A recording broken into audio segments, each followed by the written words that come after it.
Ito na yung aking mother tree ng mulberry, guys.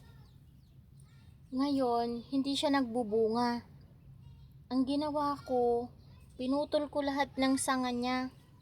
Ito naman nasagad siya kasi ang dami niyang bunga, guys. Oh, grabe. Ngayon, binunot ko na siya, guys. Tatanggalin natin tong mga ugat niya. Tapos, itatanim natin siya sa isang lalagyan. Wala kasi akong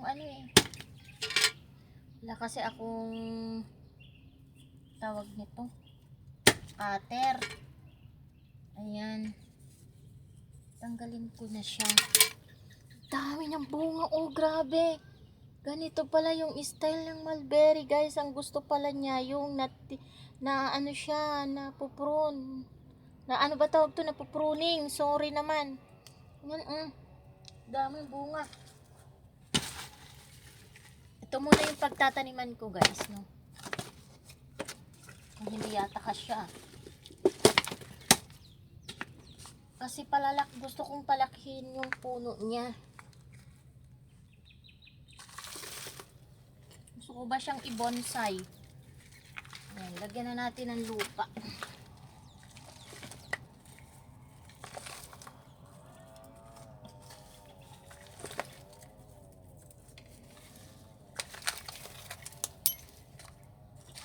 Kasi, guys, kapag tinanim ko yan dito, syempre hindi matutuloy yung bunga niyan.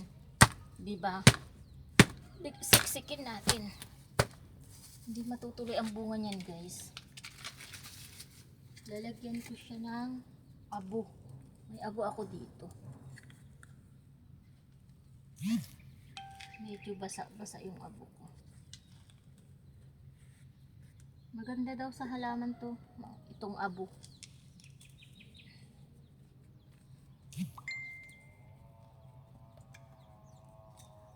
Ngayon, kasi saka ko na lang yung pupunuin ng organic na didiligan natin siya.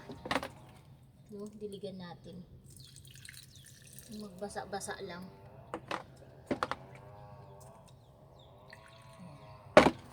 And guys, kuha tayo ng plastic.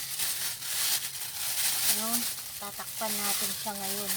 Kasi sigurado ako, guys, na malalanta. Syempre mamamatay siya. Ngayon, tatakpan natin siya. Para hindi siya mag-moist siya ba, guys? Para mag-moist. Tatakpan natin. Hintayin lang natin ng mga ilang weeks bago natin yan i-open. Sus, grabing purol ng aking itak.